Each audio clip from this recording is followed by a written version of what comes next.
Hello students, हमने पिछली class में प्रश्नावली 6.3 तक क्वेश्चन नंबर 3 तक कंप्लीट कर लिए थे। आज स्टार्ट करेंगे क्वेश्चन नंबर 4। अगर आपको पिछले लेक्चर चाहिए तो वो प्लेलिस्ट बनी हुई है चैनल पर, उसको जाकर ओपन करें। वहाँ पर सारी वीडियोज है, पहले की प्रश्नावली के भी हैं, ठीक है। सारी वीडियोज अवेलेबल है वहाँ पर।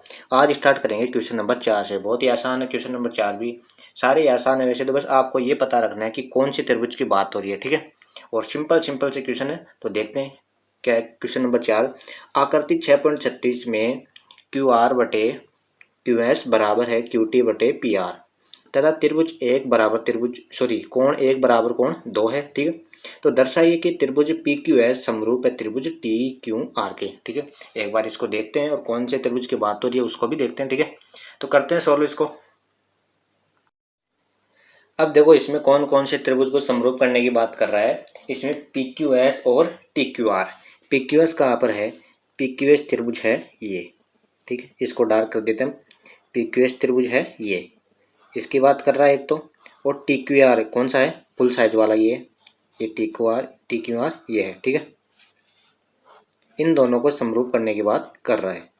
देखते हैं कैसे होते हैं समरूप। इन दोनों को समरूप करते हैं हम। अब इसको समरूप कैसे करते हैं हम? देखो हमारे को एक अनुपात तो दे रखा है, क्या? इन दोनों भुजाओं का अनुपात और इन दोनों भुजाओं का अनुपात अगर बराबर आ जाए और ये कोण कॉमन है ही तो समरूप सिद्ध हो जाएगा। लेकिन हमको क्या दे रखा है? क्यू आर बटे क्यू एस, यानी कि इन दो भुजाओं का अनुपात। और क्या दे रखा है? और दूसरी भुजा का अनुपात कौन सा है? क्यू टी बटे पी आर। क्यू टी तो ये है, पी आर ये है, ठीक है। ये दे रखा है। अगर ये दे देता तो समरूप आसानी से हो जाता, ठीक है। लेकिन हम क्या करते हैं, इस भुजा को और इस भुजा को बराबर सिद्ध कर दें। क्या कर दें? बराबर सिद्ध कर दें तो क्या हो जाएगा? आसानी से समरूप सिद्ध हो जाएगा, क्योंकि एक कोण तो पहले से कॉमन आ रहा है, ठीक है। बड़े वाले त्रिभुज में और छोटे वाले त्रिभुज में ये कोण तो कॉमन है, ठीक है। और अगर इन भुजाओं का अनुपात और बराबर आ जाए तो क्या हो जाएगा? समरूप सिद्ध हो जाएगा। इन दो भुजाओं का अनुपात तो दे रखा है, लेकिन इन दो भुजाओं का अनुपात नहीं दे रखा। कौन सी भुजा का अनुपात दे रखा है? पी आर का दे रखा है। क्या दे रखा है? क्यू टी बटे पी आर। अगर क्यू टी बटे क्यू पी आ जाए, हमारे पास क्या आ जाए? क्यू टी बटे क्यू पी आ जाए तो आसानी से सिद्ध हो जाएगा। अनुपात क्या क्या दे रखा है हमको? क्यू आर बटे क्यू एस दे रखा है और क्या दे रखा है? क्यू टी बटे पी आर। अगर क्यू टी बटे क्यू पी आ जाए तो आसानी से सिद्ध हो जाएगा। देखते हैं, करते हैं इसको सॉल्व। एक बार हम क्यू पी और पी आर को बराबर सिद्ध करने के लिए क्या करते हैं, इस डायग्राम को बाहर निकालते हैं। कौन से वाले को? त्रिभुज पी क्यू आर को, ठीक है। इसको बाहर लेते हैं एक बार। त्रिभुज ये हमारे पास पी क्यू आर है, ठीक है। आपको नहीं लेना, मैं समझाने के लिए ले रहा हूँ। त्रिभुज पी क्यू आर, ठीक है। ये कौन है? 1 और ये कौन है? 2, ठीक है। अब हमारे पास कोण 1 और कोण 2 क्या है? बराबर दे रखे हैं। कोण 1 बराबर दे रखा है कोण 2 के, ठीक है। आपने 9th क्लास में पढ़ा होगा कि अगर दो कोण बराबर हैं तो उनके सामने वाली भुजाएं भी बराबर होती हैं, ठीक है। ये कोण दोनों बराबर हैं तो इनके सामने वाली भुजा कौन सी है?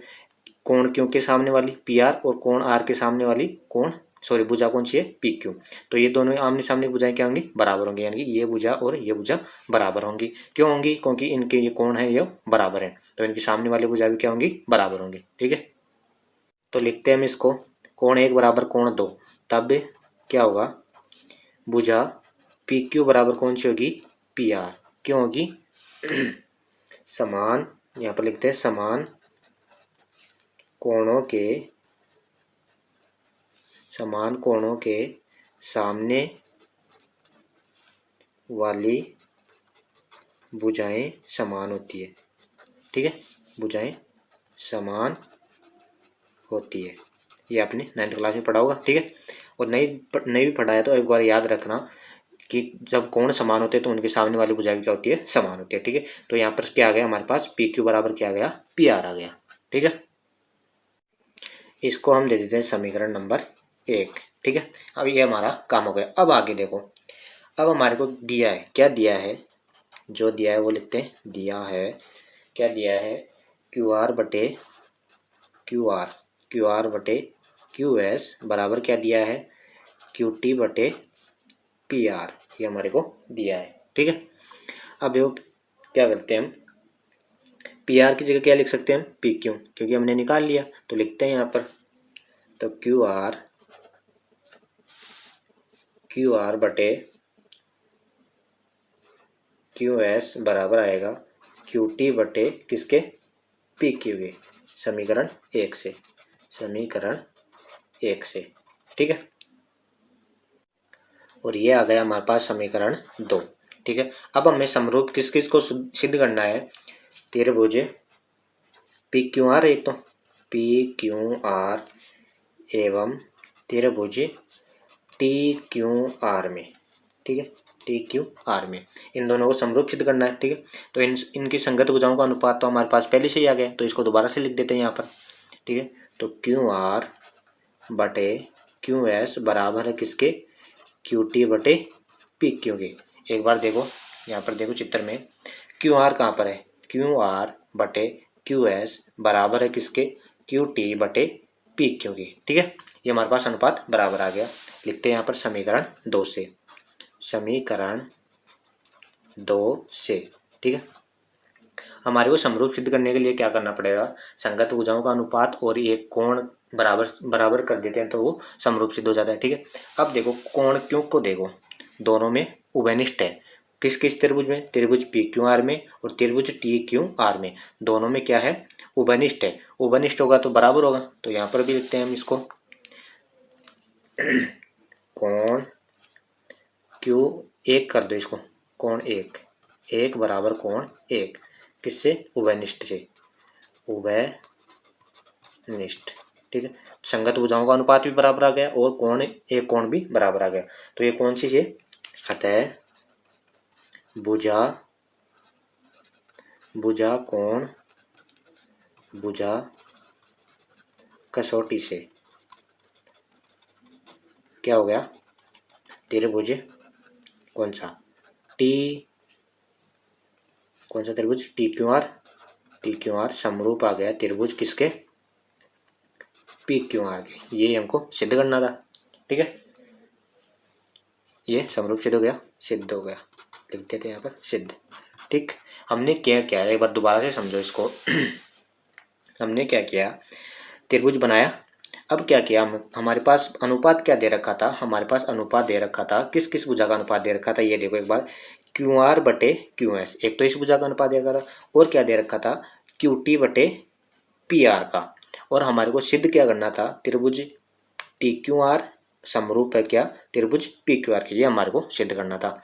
लेकिन ये सिद्ध कब होता, जब इनका भुजाओं का अनुपात बराबर दे रखा था, लेकिन हमारे को पी क्यू की जगह क्या दे रखा था, पी आर। तो हमने पी क्यू और पी आर बराबर कर दी और एक कोण उभयनिष्ठ है वो बराबर हो गया, तो ये क्या होगा, सिद्ध हो गया। ठीक है, हमने क्या किया, पी क्यू और पी आर बराबर कर दी, जिससे क्या हुआ, हमारे पास संगत भुजाओं का अनुपात बराबर आ गया। ठीक है, और एक कोण उभयनिष्ठ था वो बराबर वैसे ही है, तो हमारे ये सिद्ध हो गया। अब देखते हैं क्वेश्चन नंबर 5।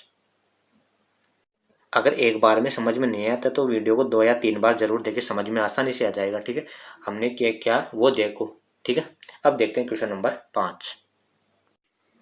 क्वेश्चन नंबर 5 है, त्रिभुज पी क्यू आर की भुजाओं पी आर और क्यू आर पर क्रमशः बिंदु एस और टी इस प्रकार स्थित है कि कोण पी बराबर है आर टी एस। तो दर्शाया कि त्रिभुज आर पी क्यू समरूप है त्रिभुज आर टी एस की। ये हमारे को सिद्ध करना है, देखते हैं इसको।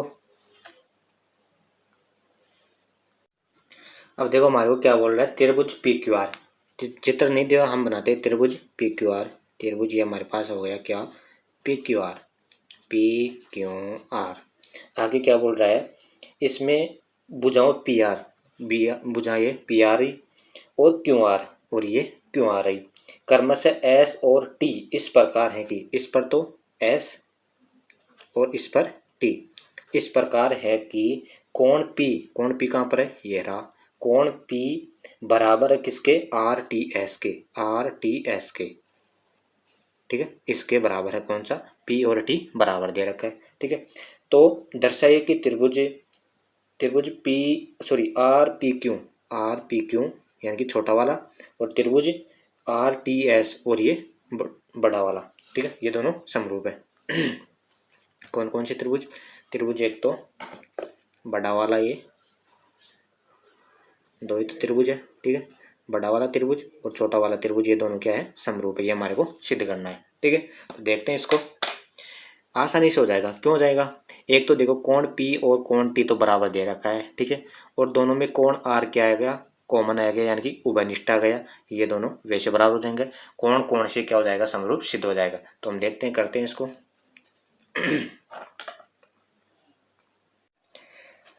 तो लिखते हैं त्रिभुज RPQ एवं त्रिभुज दूसरा कौन सा है? RTS में, ठीक है। क्या क्या दे रखा है हमको? कोण P बराबर तो दे रखा है कौन सा? कोण RTS, ठीक है, यहाँ पर लिखते हैं दिया है। और दूसरा क्या करते हैं? कोण R कॉमन है, तो यानी कि कोण R बराबर कोण R, कोण R बराबर कोण R क्या है? उभयनिष्ठ, उभयनिष्ठ। तो कोण कोण कसौटी से क्या हो जाएंगे? ये समरूप सिद्ध हो जाएंगे। कितना आसान क्वेश्चन, सबसे आसान क्वेश्चन यही है, ठीक है। तो कोण कोण कोण कोण समरूपता से क्या होगा? त्रिभुज RPQ समरूप होगा त्रिभुज किसके? RTS के, ठीक है। ये हमारा क्वेश्चन नंबर 5 कंप्लीट होगा। अब देखते हैं क्वेश्चन नंबर 6। क्वेश्चन नंबर 6, आकृति 6.37 में यदि त्रिभुज ABE सर्वांग सम है किसके? त्रिभुज ACD, तो दर्शाइए कि त्रिभुज ADE समरूप है त्रिभुज ABC के। देखते हैं, सबसे ये भी आसान ही है वैसे, तो ज़्यादा हार्ड नहीं है इस क्वेश्चन भी। तो देखते हैं इसको। अब हमने डायग्राम बना लिया, अब देखते हैं क्या क्या बोल रहा है इसमें। त्रिभुज एक तो ABE, त्रिभुज ABE इसको डार्क करते हैं। जो भी त्रिभुज दे रखा है उसको ध्यान से देखिए, ठीक है। ABE इसको हमने डार्क कर लिया, ठीक है।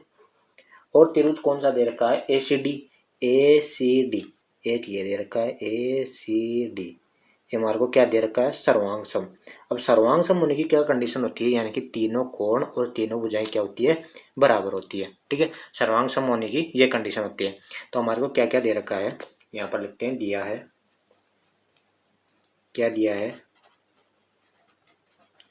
त्रिभुज ए, कौन सा? त्रिभुज ABE, त्रिभुज ABE सर्वांग सम है, समरूप नहीं, सर्वांग सम है किसके?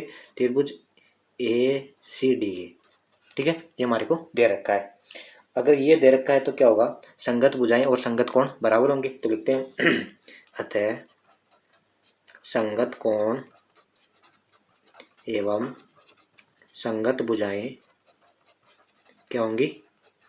बराबर होंगी, बराबर होंगी, ठीक है। तो कौन कौन सी है संगत भुजाएं? यानी कि AB बराबर तो कौन सी होगी? AC, ठीक है। तो लिखते हैं हम यहाँ पर AB बराबर AC, ठीक है। यह समीकरण 1 मान लो। दूसरी भुजा कौन सी होगी? AD, AD बराबर कौन सी आएगी? AE, ठीक है। तो लिखते हैं यहाँ पर भुजा AD बराबर कौन सी होगी? भुजा AE। यह आ गया समीकरण 2। अब क्या करते हैं? समीकरण 1 और 2 को भाग दे देते हैं। तो समीकरण 1 भाग समीकरण 2, ठीक है। बटा करते हैं इनको, तो क्या होगा? AB बटा AD बराबर होगा किसके? AC बटा AE के, ठीक है। ये आ गया हमारे पास समीकरण नंबर 3। अब हमें कौन कौन से त्रिभुज समरूप करने की बात कर रहा है? त्रिभुज कौन कौन से? ADE और फुल साइज वाला कौन सा त्रिभुज? ABC, ठीक है। इनको हम बाहर निकाल लेते हैं एक बार। त्रिभुज कौन कौन, बीच वाले को हटा देते हैं समझने के लिए। कौन कौन से त्रिभुज समरूप करने हैं? त्रिभुज ADE और त्रिभुज ABC, ये हमारे को समरूप करने हैं, ठीक है। तो देखो यहाँ पर देखो, इनकी भुजाओं का अनुपात तो बराबर आ गया, AB बटे AD, ठीक है। और AC बटे, यहाँ पर क्या है? AE, AC बटे AE, ठीक। सॉरी, यहाँ पर है E, यहाँ पर है C, ठीक है। तो यहाँ पर क्या आ गया? भुजाओं, संगत भुजाओं का अनुपात बराबर आ गया। और एक ये कोण देखो, ये दोनों में क्या है? उभयनिष्ठ कोण है, तो ये वैसे बराबर हो जाएगा, तो आसानी से हो जाएगा। अब आगे तो लिखते हैं हम त्रिभुज ADE व त्रिभुज कौन सा? ABC में क्या होगा? कोण A बराबर कोण A क्यों होगा? उभयनिष्ठ कोण है, उभयनिष्ठ कोण है, ठीक है। और यह, ठीक है, इसको मान लेते हैं समीकरण नंबर 4। अब समीकरण 3 और 4 को देखो। 3 को देखने पर क्या होगा, संगत भुजाओं का अनुपात बराबर, और 4 को देखने पर एक कोण बराबर है। ठीक है, तो कौन सी कसौटी से बराबर हो जाएगा ये, भुजा कोण भुजा। ठीक है, यहाँ पर लिख दो समीकरण 3 एवं 4 से क्या होगा, भुजा कोण भुजा कसौटी से क्या होगा, त्रिभुज ए डी ई समरूप होगा किसके, त्रिभुज ए बी सी के। ठीक है, ये हमको सिद्ध करना था। तो हमारा क्वेश्चन नंबर 6 भी कंप्लीट हो गया। अब देखते हैं क्वेश्चन नंबर 7। ये हमारे पास क्वेश्चन नंबर 7 4 पार्ट दे रखे हैं और इतने आसान है, बहुत ही आसान है। ठीक है, क्या दे रखा है इसमें, आकृति 6.38 में त्रिभुज एबीसी के शीर्ष लंब एडी और सीई परस्पर बिंदु पी पर मिलते हैं। ठीक है, तो दर्शाइए कि हम, और हमारे को ये ध्यान रखना है, ये सिद्ध करना है कि त्रिभुज एईपी समरूप है त्रिभुज सीडीपी के। सबसे पहले फर्स्ट पार्ट को करते हैं, बहुत ही आसान क्वेश्चन है।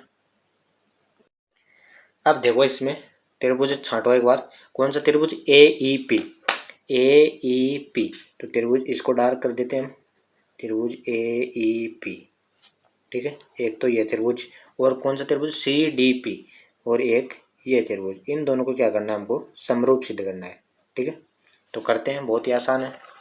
अब देखो ये 90 है तो ये भी क्या होगा, 90 होगा। ठीक है, और यहाँ पर देखो ये कोण और ये कोण शीर्षाभिमुख कोण है, तो ये वैसे बराबर होंगे। तो इससे क्या होगा, दो कोण तो ये बराबर हो गए, एक कोण तो ये बराबर होगा, और दूसरा देखो कोण डी और कोण ई 90-90 ये दोनों बराबर हो गए। तो आसानी से कोण कोण कसौटी से क्या हो जाएगा, समरूप सिद्ध हो जाएगा। तो देखते हैं, इसको लिखते हैं, कोण ई बराबर है कोण किसके, डी के, क्या है, बराबर है 90 डिग्री। एक तो ये हो गया। ठीक है, और एक देखो कौन सा, कोण ए पी ई, कोण ए पी ई बराबर होगा कोण किसके, सी पी डी के, कोण सी पी डी के, किससे, शीर्षाभिमुख कोण, शीर्षाभिमुख कोण। ठीक है, ये बराबर होगा। तो समीकरण इसको 1 मान लो और इसको 2 मान लो। समीकरण 1 और 2 से क्या होगा, कोण कोण कसौटी से क्या हो जाएगा, कोण कोण कसौटी से समरूप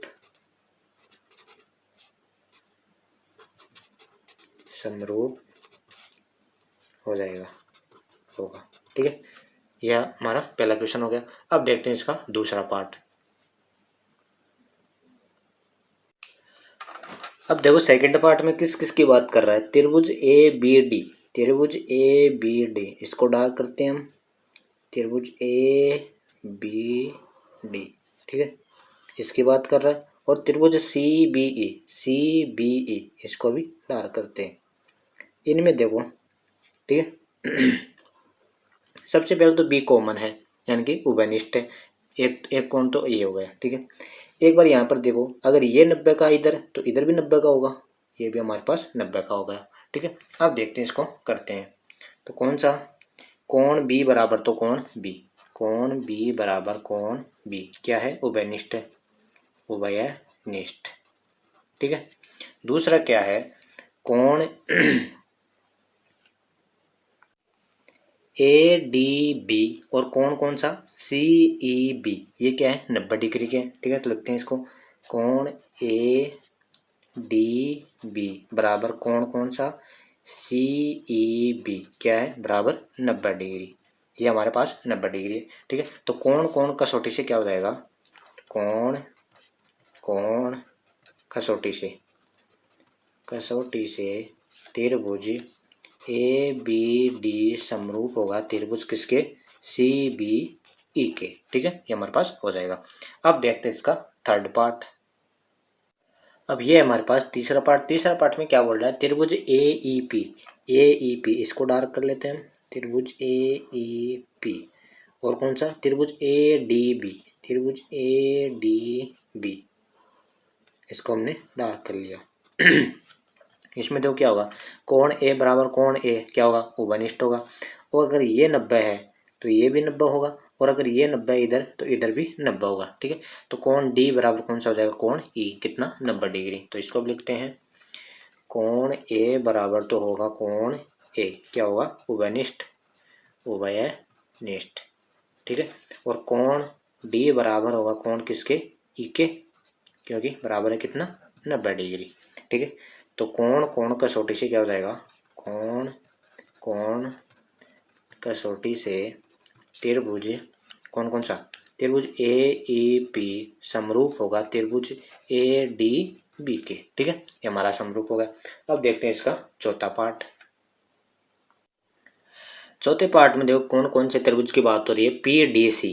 पी कहाँ पर है, पी डी सी, इसको डार्क कर लेते हैं हम, पी डी सी। ठीक है, और त्रिभुज बी ई सी, बी ई सी, इसको भी हम डार्क कर लेते हैं। ठीक है, इसमें देखो सी तो वैसे ही कॉमन है, और क्या डी और ई क्या है, 90 डिग्री है, आसान चाहे लिखते हैं इसको। कोण सी बराबर कोण सी क्या है, उभयनिष्ठ, उभयनिष्ठ। और कोण डी बराबर कौन सा है, कोण ई, कितना है 90 डिग्री। ठीक है, तो कोण कोण कसौटी से क्या हो जाएगा, कोण कोण कसौटी से क्या हो जाएगा, त्रिभुज पी डी सी समरूप होगा त्रिभुज बी ई सी के। ठीक है, ये हमारा चौथा पार्ट हो गया, और ये क्वेश्चन नंबर 7 भी कंप्लीट हो गया। अब देखते हैं हम क्वेश्चन नंबर 8। क्वेश्चन नंबर 8 है, समांतर चतुर्भुज एबीसीडी की बढ़ाई गई भुजा एडी पर स्थित ई एक बिंदु है जो बीई और भुजा सीडी को ए पर प्रतिच्छेद करती हैं। दर्शाइए कि त्रिभुज ए बी ई समरूप होगा त्रिभुज सी एफ बी के। ठीक है, चित्र बनाते हैं और देखते हैं। अब सबसे पहले क्या करते हैं, समांतर चतुर्भुज बनाते हैं हम। ठीक है, तो ये हमारे पास समांतर चतुर्भुज, ठीक है, ए बी सी और डी। इसमें क्या बोल रहा है हमको, ए डी पर स्थित बिंदु ए, ए डी ए है, इस पर बिंदु ई, ठीक है, क्या बोल रहा है, तथा बी ई, इस पर कोई आगे बढ़ाने पर हमारे पास क्या मिलता है, बिंदु ई मिलता है, यहाँ पर बिंदु ई मिलता है। ठीक है, तथा बी ई को मिलाते हैं, बी ई को मिलाते हैं, कौन सी बोल रहा है, सी डी को एफ पर प्रतिच्छेद करती है। सी डी को कहाँ पर प्रतिच्छेद करती है, एफ पर प्रतिच्छेद करती है। ठीक है, तो आगे क्या बोल रहा है, दर्शाइए कि ए बी ई, ए बी ई, ठीक है, इसको डार्क करते हैं, त्रिभुज ए बी ई, त्रिभुज ए बी ई, और कौन सा त्रिभुज हमारे पास है, त्रिभुज ए बी ई और C F B, C F B, ये त्रिभुज क्या है, समरूप है, इनको हमको सिद्ध करना है। ठीक है, समांतर चतुर्भुज में क्या होता है, आमने सामने की भुजा क्या होती है, समांतर होती है। ठीक है, तो हमारे पास क्या होगा,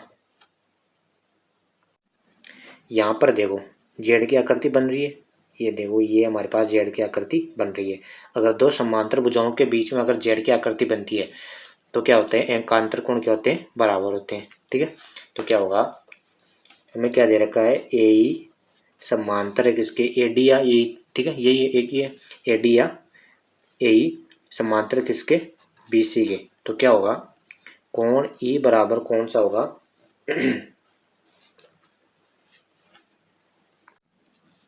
कोण बी होगा, क्यों होगा, एकांतर कोण है, जेड बन रहा है ना, ये देखो जेड बन रहा है पूरा, एकांतर कोण। और ये देखो समांतर चतुर्भुज में क्या होते हैं, आमने सामने के कोण भी क्या होते हैं, बराबर होते हैं। तो इसके तो बराबर होगा ये, और इन डी और बी बराबर ये होंगे। तो लिखते हैं हम ए बी सी डी समांतर चतुर्भुज में, समांतर चतुर्भुज में क्या होते हैं, आमने सामने कोण बराबर होते हैं। तो कौन सा होगा, कोण ए बराबर होगा कोण सी के। ठीक है, तो लिखते हैं हम कोण कोण कोण कोण कसौटी से क्या होगा, त्रिभुज कौन सा, ए ई बी, त्रिभुज ए ई बी समरूप होगा किसके, सी एफ बी के, सी एफ बी के। ठीक है, हमने क्या किया, जो बोल रहा था ई को आगे, डी को आगे तक बढ़ाया, वो कहाँ पर मिली, ई पर। फिर क्या किया, ई और बी को मिलाया, वो सी डी को कहाँ पर काट रही है, एफ पर। ठीक है, तो हमारे को बोला कि त्रिभुज ए ई बी और त्रिभुज कौन सा, सी एफ बी को समरूप सिद्ध कीजिए। तो हमने क्या किया, जेड वाली आकृति बन गई, तो ये तो एकांतर कोण वैसे बराबर हो गए। और समांतर चतुर्भुज में आपको पता होगा कि आमने सामने के कोण भी क्या होते हैं, बराबर होते हैं। तो दूसरा कोण ये बराबर हो गया, इससे क्या होगा, ये समान समरूप सिद्ध हो गया। ठीक है, ये हमारा क्वेश्चन नंबर 8 तक कंप्लीट हो गया। कल देखेंगे हम 9 से। ठीक है, अगर आपको समझ में आ रहा है तो चैनल को सब्सक्राइब करें और दोस्तों के साथ शेयर जरूर करें। ठीक है, थैंक यू।